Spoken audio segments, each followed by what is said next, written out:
What up, nerds?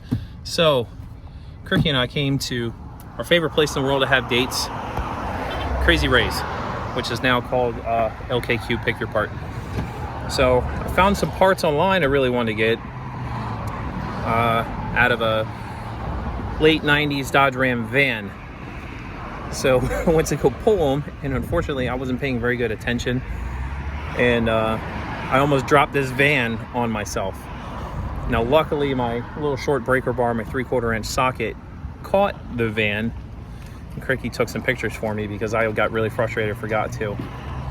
So we're gonna have to come back tomorrow in the rain to try and get the parts out of it. I'm trying to get the lower control arms out, because you can put lower control arms from a Dodge van into a truck to lower it.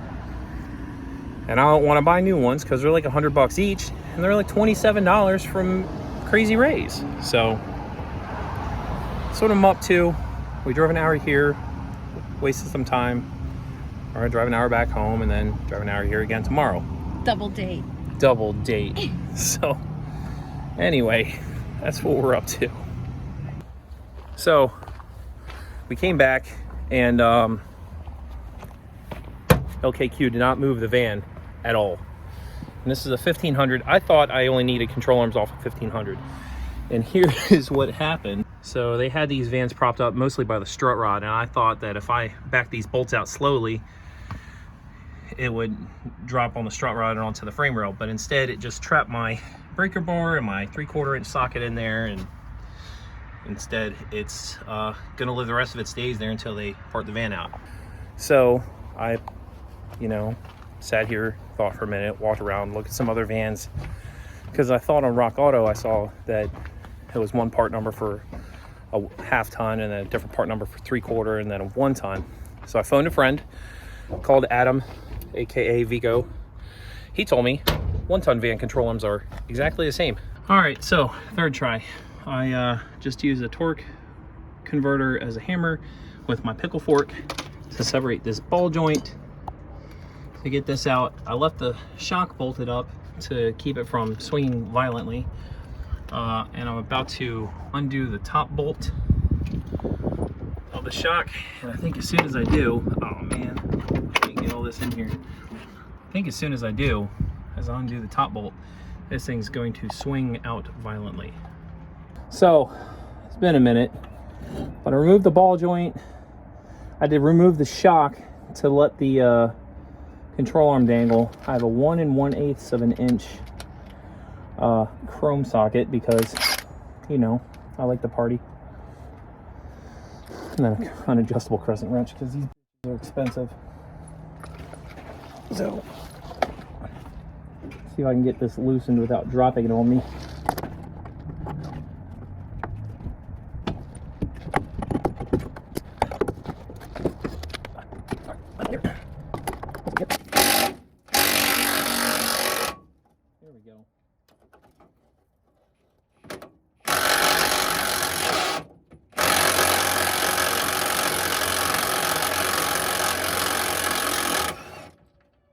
Thank God.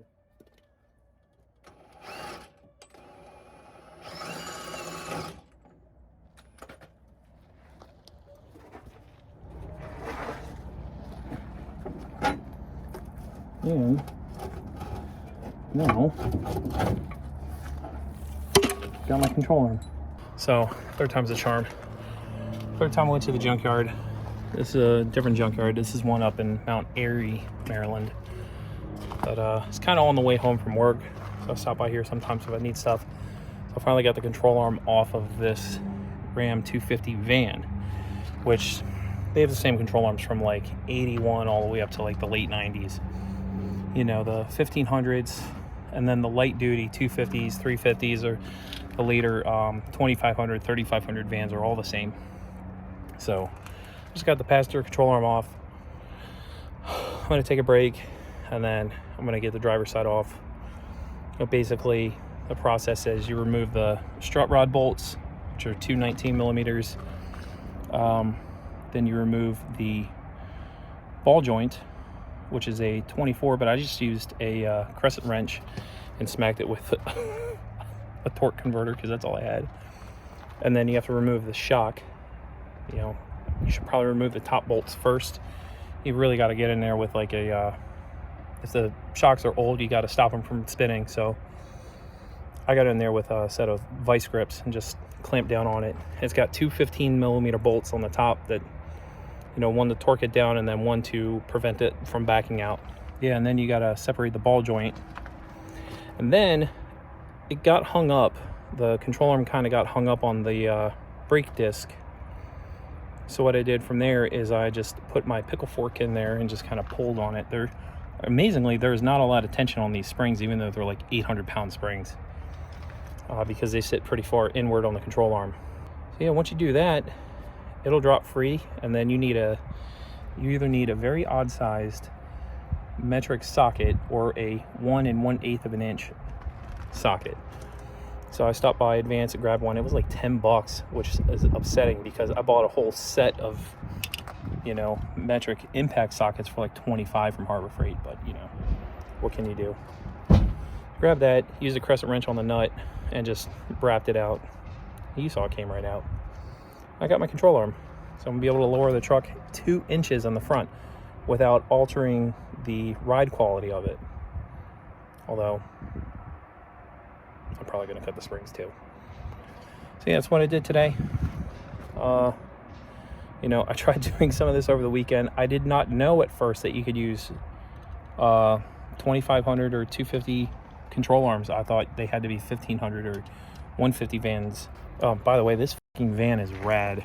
This van is awesome. You know, I just got rid of a 350 van like this, but it wasn't a conversion van like this. So this one actually has 5-lug wheels, which would fit my truck, which, I don't know, man. They're 8-hole wheels with like these hubcaps on them. It would be pretty interesting. I don't know. And, you know, it's got a spare on it, but the 4th wheel's in the back under the bed. And then it's got the nice conversion van interior. I'm guessing there was another seat here, but you can see there were, you know, nice fold down seats. And then I've never seen a van center console like this before. The thing is awesome. It looks like it wasn't in terrible shape, but it did have, you know, rust on it. A lot of these vans have rust points that just end up being killers. There's actually all sorts of cool stuff in this yard, like this 1500 Chevy.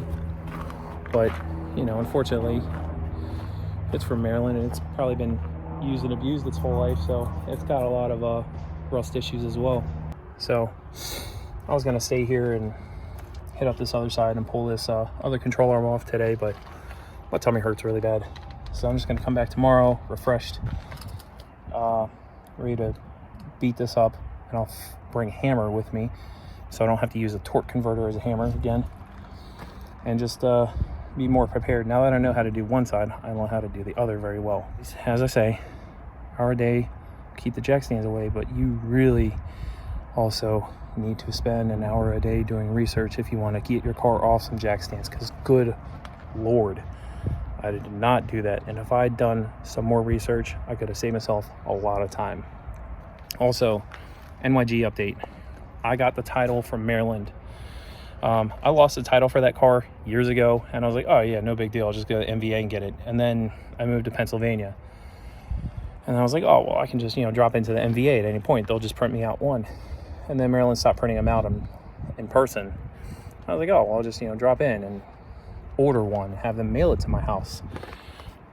And then the pandemic happened, and I just, you know, kept putting it off. And finally I went to this title shop, and they told me how to go online through the portal and get it mailed to my house. So I figured out how to get my Maryland title mailed to my Pennsylvania address.